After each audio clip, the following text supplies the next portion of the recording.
Lo que ven en pantalla tiene que ver con mis datos, un poco lo que mencionaba Otto, lo que les pasó por el chat también. Mi nombre es Alejandro Brianza, en mi web, todo lo que voy a mencionar hoy, todas las referencias que haga están colgadas en la web y son de libre acceso, tanto para uso personal como para uso profesional o didáctico, si hay docentes aquí presentes que quieran utilizar esos materiales, sepan que es todo Creative Commons y no hay ningún problema con replicarlo. De hecho, ese es el espíritu de esos materiales, así que está hecha la invitación también. Para quedar en contacto luego, mi correo está ahí también, y ese @ que ven ahí, antes que me pregunten, no es de Instagram, yo Instagram no utilizo, es de Twitter, por ahí sí me encuentran.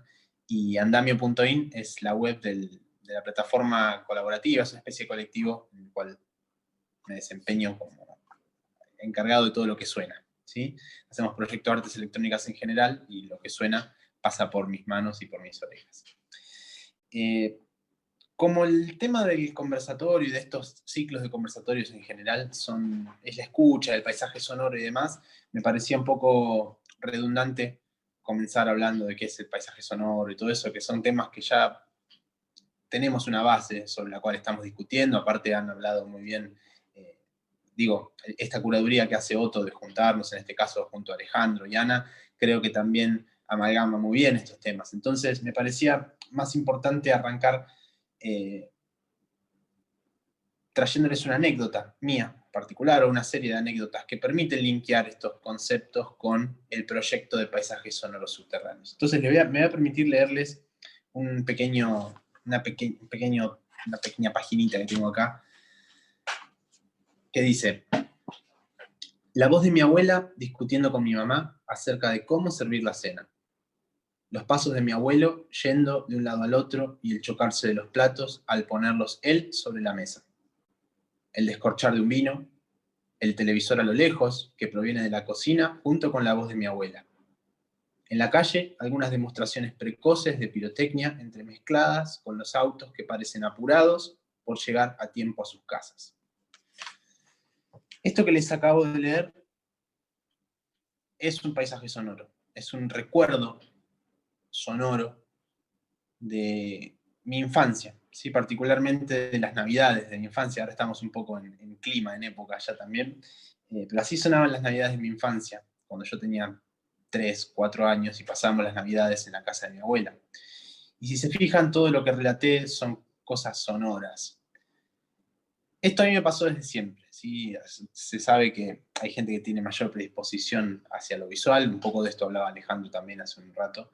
En mi caso, más que lo visual, siempre tuve predisposición a lo sonoro.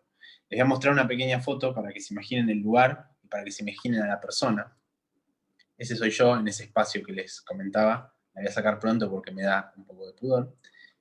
Ese es el hall de la casa de mis abuelos, en la calle Sarmiento, en la cual sonaba todo esto que acabo de mencionar, y que puedo reconstruirlo mediante ese recuerdo sonoro que tengo desde esa época, ¿sí? Más allá de que uno puede imaginarse, y seguramente ustedes se han imaginado ese descorchar del vino, esa pirotecnia que suena porque tienen la experiencia de haberla escuchado. En mi caso, y seguramente en el caso de ustedes también, si hacen memoria sonora, puedan recuperar algunas cosas de su infancia. Como segunda anécdota, este aparato que ven ahí, que no es un celular, no es un teléfono celular en el sentido estricto, sino que es un juguete. Aquí en Argentina, en los 90 también, que fue cuando yo transcurrí mi infancia, estos juguetes aparecían y con 2 pilas AA, los botoncitos hacían ruidos y tenían unos botones especiales, que era el de la operadora, que uno lo tocaba y decía: operadora, ¿puedo ayudarle? Y otras cosas así que hacían lindo el juguete. Un juguete muy sonoro, se imaginarán, que también volvía loco a mi mamá, porque la volvía loca con eso. Haciendo un ejercicio de memoria también respecto a mi relación con estas cosas desde mi infancia, me di cuenta que yo nunca había usado este juguete para jugar a hablar por teléfono. Me di cuenta que siempre lo había utilizado como un instrumento, ¿sí? Como tratar de hacerlo sonar, tratar de jugar a ver qué me devolvía, tratar de hacer melodías con los botones de los números. Y eso también me abrió como una forma de pensar, de darme cuenta que lo sonoro siempre estuvo presente en mí desde muy pequeño. Como tercera anécdota, y ya llegando a este tema que nos reúne, de los paisajes sonoros subterráneos, esto que ven ahí es la parte interna de un vagón del subte, ¿sí? Del subterráneo línea A de Buenos Aires, que hasta el año 2013 circularon esos mismos vagones originales, ¿sí? Los vagones de la década del 30, que fue cuando se inauguró el subterráneo de Buenos Aires. La línea A, como su letra lo indica, fue la primera que se inauguró. Cuando yo era chico, tuve un problema en la boca, necesitaba ortodoncia, y en esa época justo había nacido mi hermano, mi papá estaba sin trabajo, no había como un dinero que sobre para encarar un tratamiento de ese estilo. Ustedes saben que esos tratamientos son costosos en general, y averiguando, una de las formas en las cuales se podía llevar este tratamiento adelante era ir a la Facultad de Odontología, que los estudiantes del último año, como son practicantes, uno cubriendo los materiales, le llevan el tratamiento adelante. Pero bueno, sucedía que eso estaba en capital. Yo no vivo en Ciudad de Buenos Aires, yo vivo en provincia de Buenos Aires, que es más o menos a 1 hora y media de esa facultad, y eso implicaba viajar a capital, y entre ese viaje a capital, tomar este subte. Y todo ese miedo o ese temor o esas ganas de no ir al dentista que puede tener un niño de 6 años que tiene que ir todas las semanas al dentista, yo las compensaba con el viaje en subte. ¿Sí? A mí me fascinaba viajar en subte, pero más allá del viaje en subte en sí mismo, me fascinaba escuchar el rechinar de la madera. Ustedes pueden ver ahí que es un vagón lleno de madera, las puertas eran manuales y también de madera. A mí me fascinaba viajar en este subte por los sonidos que hacía, tan particulares, que no eran los sonidos de cualquier tren moderno, porque uno está acostumbrado a escuchar otro tipo de sonidos. En este tren parecía que todo se iba a desarmar, y eso a mí me fascinaba.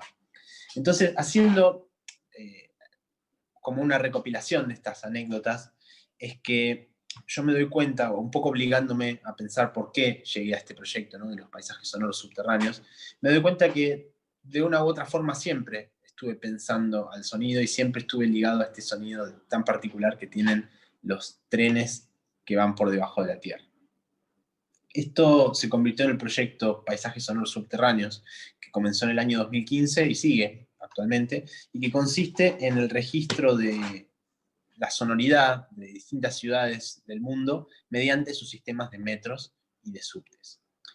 El proyecto comenzó de casualidad. Yo estaba en la Ciudad de México, también había ido, hace un rato Alejandro comentaba el Festival Visiones Sonoras, había ido a Visiones Sonoras yo también, y en una pasada por Ciudad de México, como somos así de loquitos quienes nos gusta el sonido, también, además de sacar fotos al lugar donde estamos, vamos grabando, ¿no? Esos espacios. Yo iba grabando el metro de la Ciudad de México como una cosa más, y la grabación quedó, y un día de verano, al verano siguiente, haciendo orden en la computadora, entre los archivos y demás, me encontré con esos registros y dije, bueno, voy a hacer algo. Hacía mucho calor y esos días que uno no tiene ganas de hacer nada, y bueno, me puse a probar por probar, y quedó un primer clip que lo compartí entre colegas, amigos, y me dijeron que estaba bueno y me alentaron a darle una vuelta, a seguir pensándolo.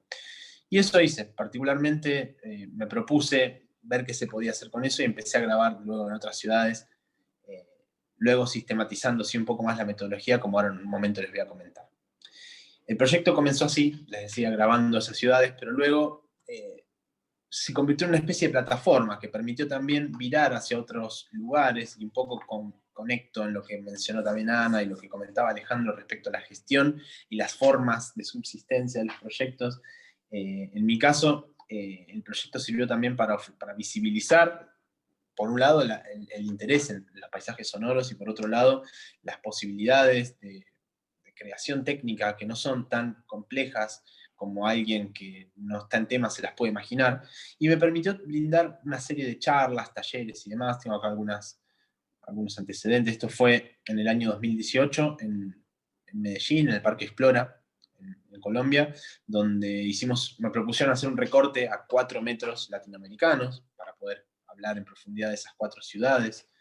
En ese mismo contexto también brindamos un taller de registro y de construcción de paisajes sonoros que se hizo en una plaza del mercado, también en Medellín. Fíjense, ahí está el grupo completo, ahí estoy yo en el medio. Lo mismo en la Universidad de Caldas, en otro festival, el Festival Internacional de la Imagen. En Pereira también, todas estas cosas han pasado en Colombia.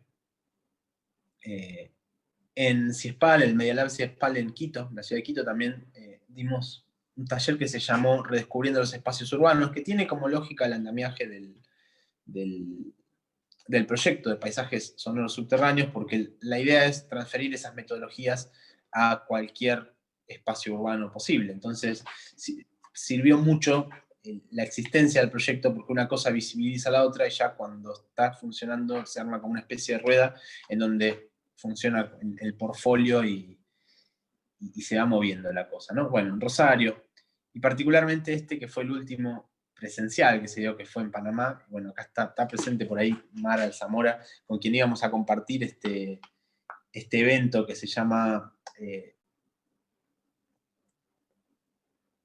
bueno, no recuerdo, algo Sonora se llama el evento, donde dentro de ese evento había un concierto final que íbamos a compartir con ella y otra artista que es videoartista y un artista panameño también que es artista sonoro.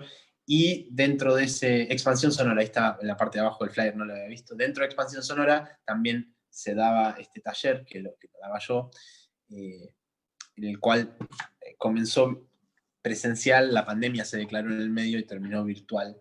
Y bueno, después de ahí fue todo caos, ya sabemos, no hace falta que nos metamos en eso. La cosa es que de la misma manera que Ana mencionaba recién y que Alejandro mencionaba, cómo los proyectos, más allá de un objetivo puntual que puedan tener, que ahora voy a hablar brevemente de eso, creo que hay una cuestión muy importante que lo voy notando como tendencia y por eso me resulta importante poder decirlo, que más allá de nuestras formaciones previas y nuestros objetivos puntuales con cada proyecto, nos hemos hecho una especie de comodines de la gestión en la cual hemos incurrido en estas formas de difundir, y creo que eso hace parte de lo que ha logrado que el paisaje sonoro hoy por hoy esté tan en boga en nuestro territorio latinoamericano. Para comentarles, hoy por hoy existen estas ciudades registradas que las pueden escuchar. Ustedes, yo les decía, todos estos contenidos están libres en mi web, pueden escuchar todas estas ciudades que están en la columna izquierda con un enfoque conceptual distinto. Montreal y París están hechos los registros, pero aún no están hechas, o sea, no están editados esos registros. Pero todas el resto de las ciudades pueden escucharse, y cada una con un enfoque conceptual y teórico distinto, que esa fue la metodología que ideé para el proyecto. En ese sentido, en algunos casos, en algunas ciudades hay un proceso de cartografiado, en otras se piensa más desde el punto de escucha, que por supuesto puede ser fijo o móvil, es decir, si el punto de escucha está, si la grabadora, digámoslo así, está quieto en un lugar, o si hay una búsqueda, un recorrido que hace esa grabadora, en algún sentido posible. He trabajado con escucha furtiva, recién Ana mencionaba esto de que siempre hay que, ella tenía la lógica o la metodología de trabajo de siempre avisar que hay un grabador funcionando, dónde va a parar esa grabación. Bueno, la escucha furtiva es todo lo contrario, es esconder el grabador y que la gente no sepa que está siendo registrada para que pueda seguir su transcurrir regular, ¿no? El metro de Panamá y el de Bruselas tienen este enfoque. En algunos casos, caminata sonora, donde por supuesto un punto de escucha móvil va guiando el paisaje sonoro.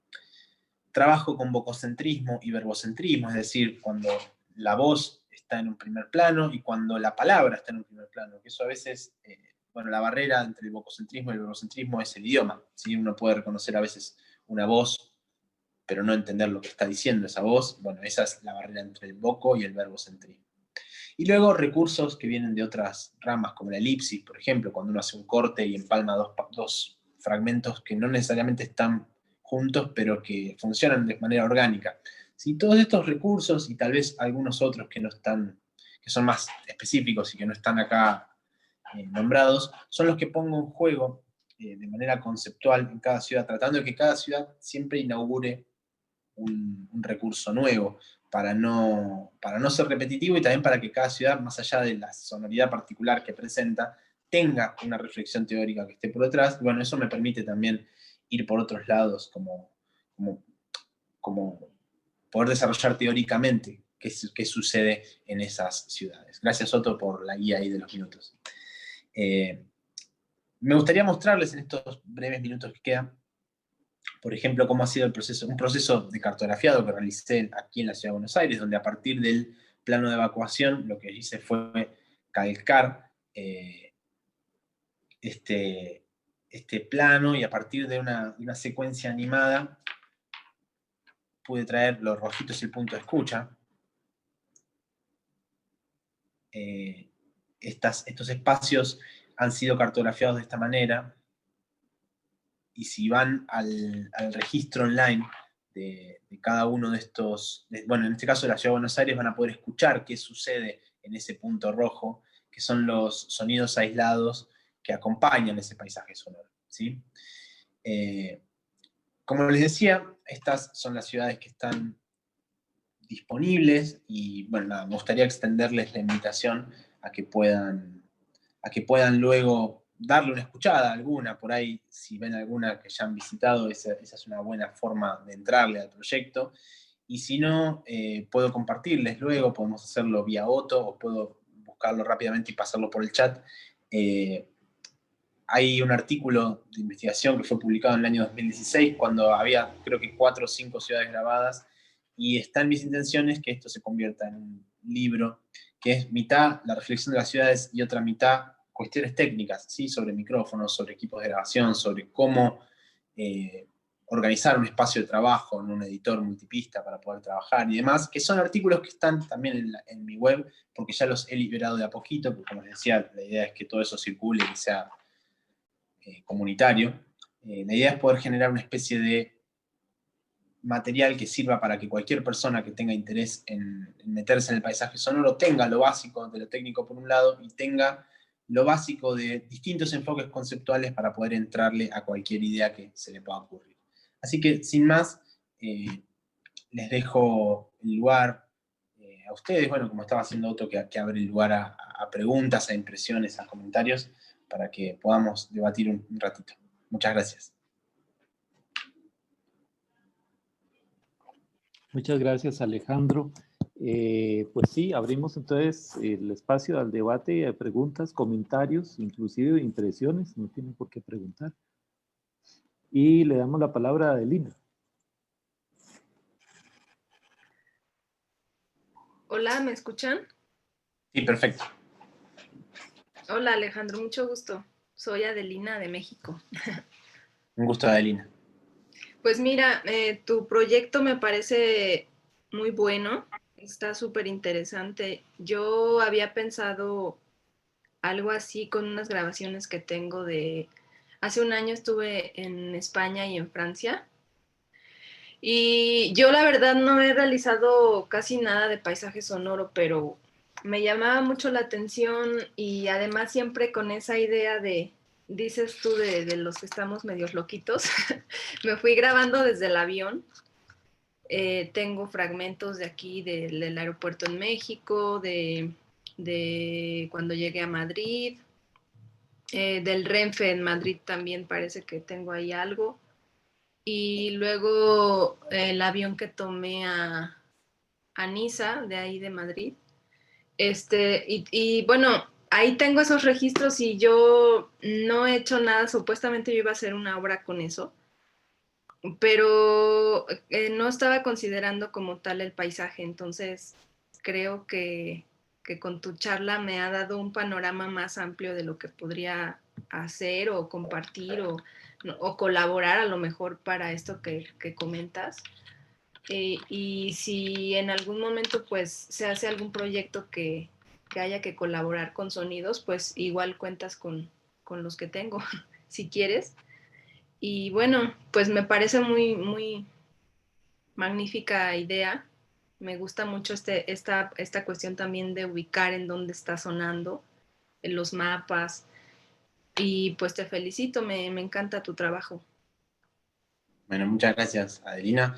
Respecto a lo que decías de lo colaborativo, te digo desde ya que sí. Yo en la Universidad Nacional de Lanús coordino un grupo de estudio en paisaje sonoro con el cual siempre encaramos proyectos de distinta naturaleza. Este año fue un poco complicado por el tema de la pandemia. Terminamos haciendo un podcast sobre sonido en el cine. Ahora les voy a compartir los datos también por si les interesa, si alguien tiene interés en el cine, también les paso esa data. Pero sí, desde ya que muchísimo interés. Y un pequeño comentario respecto a lo que decías de que ibas a hacer una obra pero no habías considerado el paisaje. En Sí. general, bueno, yo compongo música electroacústica, y en general mi música electroacústica o mi música acusmática incluye siempre algún pequeño factor de paisaje sonoro, pero a mí también me pasa que hago la distinción entre una cosa y la otra, ¿no? Como que es, bueno, esto es un proyecto de paisaje sonoro, lo otro es música acusmática, y a veces es como romper nuestras propias barreras entre lo que se puede o no se puede usar, entre comillas, ¿no? Para trabajar con distintos materiales. Pero creo que es una tarea que es muy interna. Digo, no sé, no tengo, digamos, información respecto a dónde te has formado y demás, pero en mi caso, por ejemplo, que me formé en un conservatorio, como que las cosas se dan como muy tajantes, algunas veces como compartimientos separados, y en verdad hoy por hoy, digamos, las reglas las hacemos nosotros y las validamos también nosotros. Sí. O sea, en tanto sigamos manteniendo esas líneas como cosas separadas, creo que seguimos validando esos compartimientos estancos. Así que ese breve comentario sobre lo que hacías que me quedó resonando. Sí, muchas gracias, Alejandro. Pues si tienes redes sociales, te busco y hacemos ahí alguna colaboración cuando sea posible. De una. Ahí con mi nombre y apellido estoy en todos lados. Muy bien, gracias. Muchas gracias, Adelina. Vamos a darle paso a Alejandro Cabezas, seamos breves, eso sí, ¿verdad? Y después Mar. Ok, Alejandro, muchísimas gracias por compartir. También, recuerdo que en un taller que había dado con Otto, fue como la primera vez que supe como de vos y me pareció muy impresionante el trabajo como en los metros y esto. Me llama muchísimo la atención esto que decías de como la inquietud sonora desde pequeño.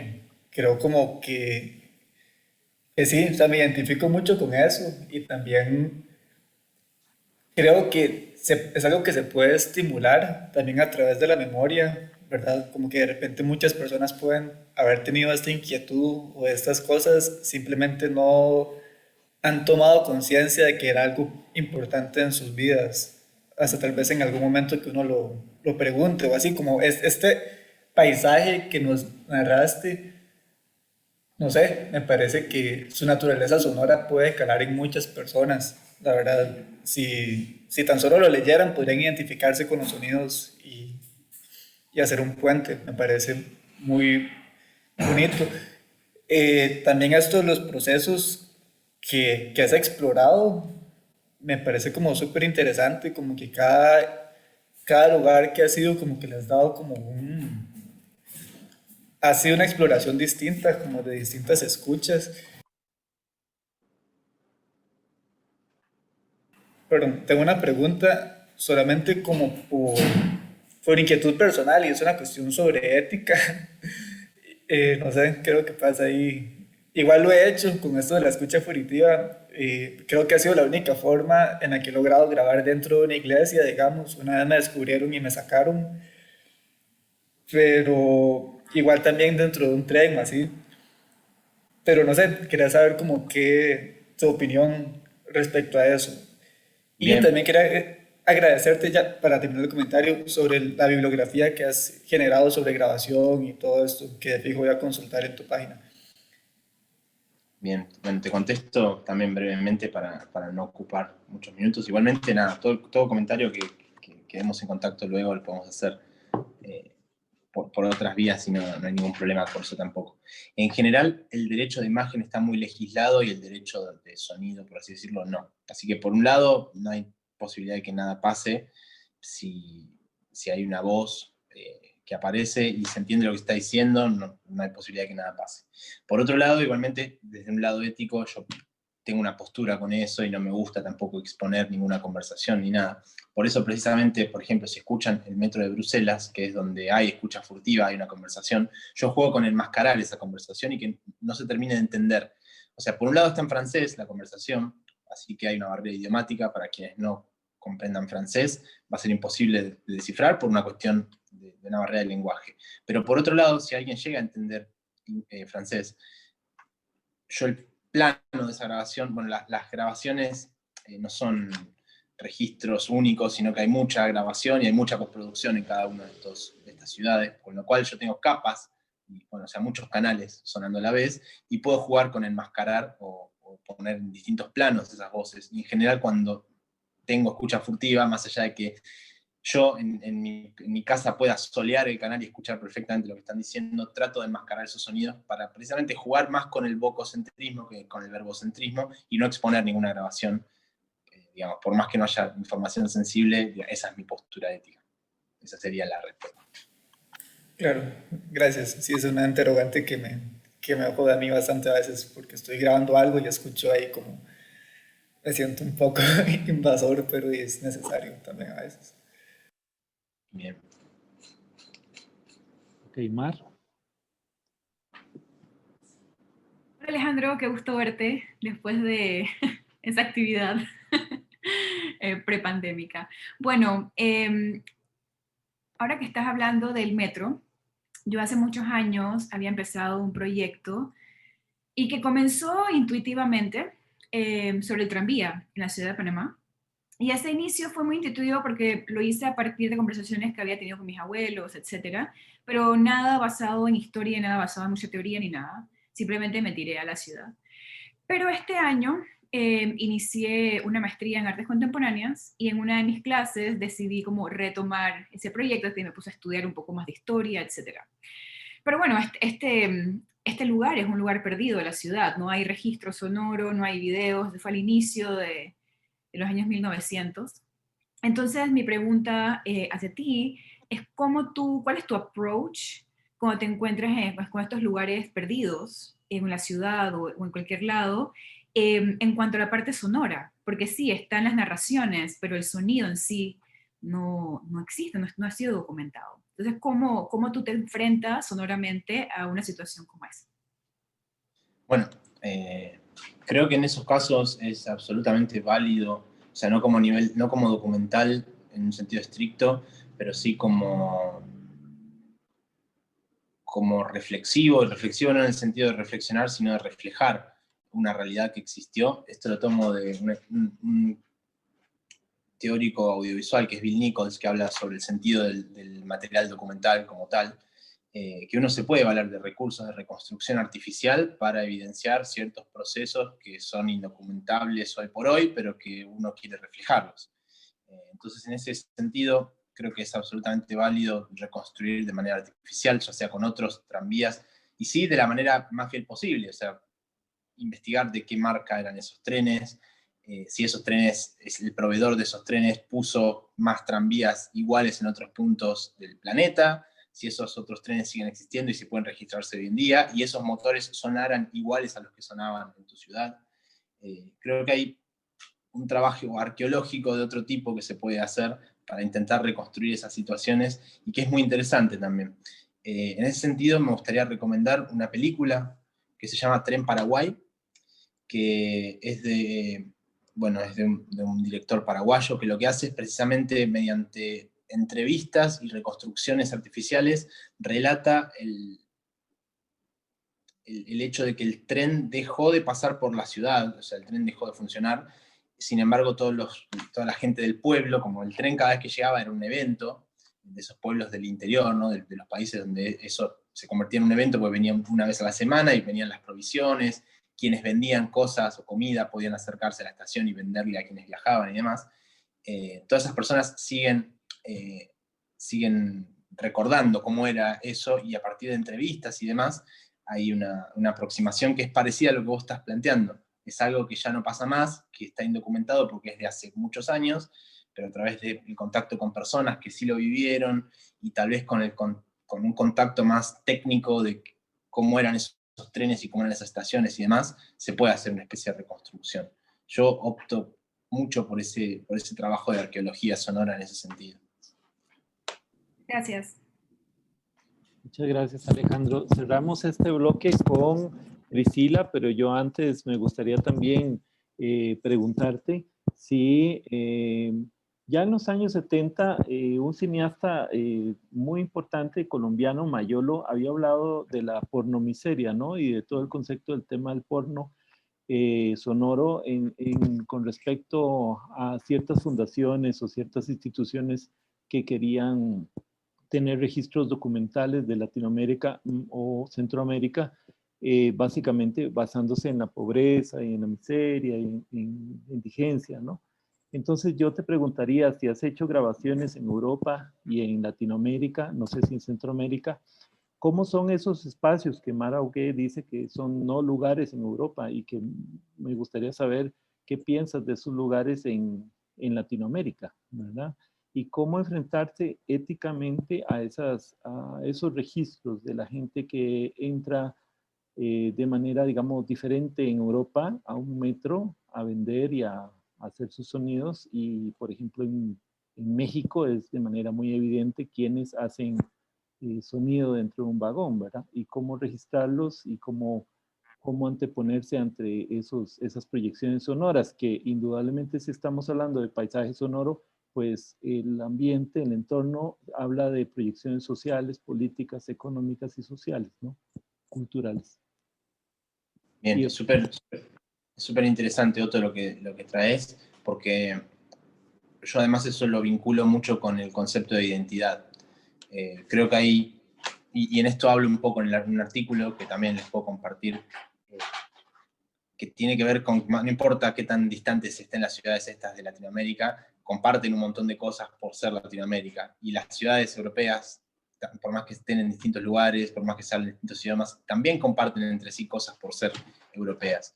Y una de esas cosas son, por ejemplo, la venta ambulante, que acá en Latinoamérica es súper común y en Europa incluso, por un lado, no es necesaria porque los niveles de desocupación y de pobreza no empujan a la gente a vender en el transporte público. Por otro lado, en muchos transportes públicos está prohibido entrar a vender, así que no hay posibilidad de que uno se encuentre con esas sonoridades o con esos cantitos tan particulares, ¿no? Las ofertas de la comida y demás. Otra cosa que también que es así diferencial es la música ambulante. O sea, el músico que toca la gorra, que toca una canción, o toca la flauta, o se sube tocando el violín, y pasa la gorra luego para juntar una moneda. Eso también es un diferencial, que en Europa eso a veces uno lo encuentra fuera de los trenes, pero nunca arriba de un tren. Y eso acá, incluso en Buenos Aires, es algo que sucede dentro de los trenes. Y un tercer elemento, te diría yo, es la prohibición o no prohibición de la comida dentro de los vagones. Que se escuche ese paquete que se abre, que se escuche la gente comiendo una papa frita y que se escucha ese crunch, que en muchos metros eso está prohibido también.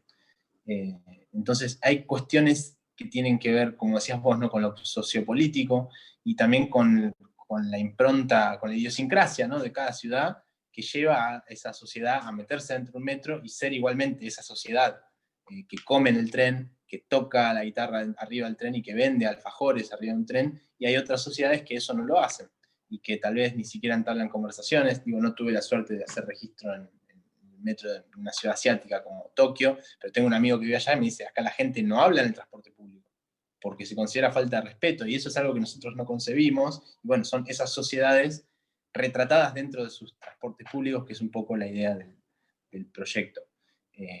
Poder bajar a sonidos todo lo que sucede socioculturalmente, por así decirlo, y ese patrimonio inmaterial que conserva cada una de estas sociedades. Damos la palabra, cerramos con Priscila. Sí, hola Alejandro. Primero, muy interesante el trabajo que has hecho en estas líneas, ¿verdad?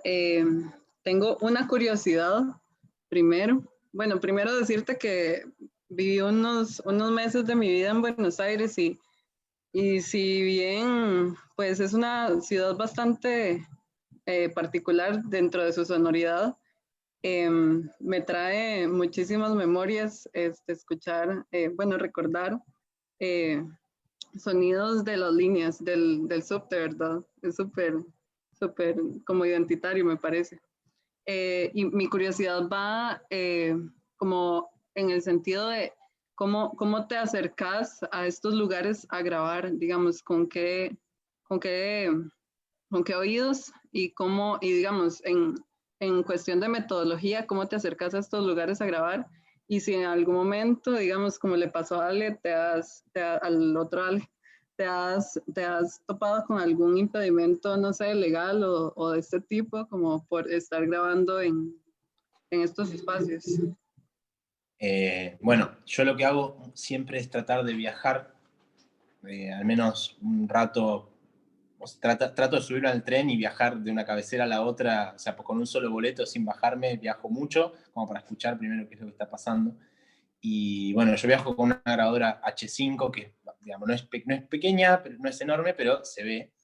Y en algunos casos, sí, la seguridad de los sistemas me han preguntado si era una cámara. Pero cuando le decís que no es una cámara, te dicen, ah, bueno, listo, está todo bien. Porque lo que les molesta es que salga, o sea, no hay, esto que decíamos antes, ¿no? Que también lo dijo Ale anteriormente, esto de la cultura visual y cómo lo visual sí importa y lo sonoro, como, bueno, nadie sabe bien a dónde va a parar. Me ha pasado eso. Me han preguntado si era una cámara y cuando dije que no, me dijeron que bueno, que está todo bien. Me han preguntado qué estaba haciendo, yo dije que estaba grabando sonido. Me preguntaron qué era, yo dije grabadora de periodista. Siempre trato de hacerlo lo más simple posible como para que no generar ni una discusión, ni una cuestión ni filosófica, ni ética con alguien que es seguridad de un transporte público, que aparte está haciendo su trabajo y a mí tampoco o sea, yo tampoco quiero interferir en el trabajo de alguien. Así que eso es lo que me ha pasado. Yo en general hago esos viajes, 1 o 2 horas adentro del tren, y en esas 2 horas salta algún punto saliente, digamos, de ese paisaje sonoro que digo, bueno, es por acá, y yo tengo una idea conceptual que trato de cruzar con eso. Esa es un poco la metodología, que se basa en la preproducción de cada una de estas ciudades. Gracias, Priscila. Gracias a vos.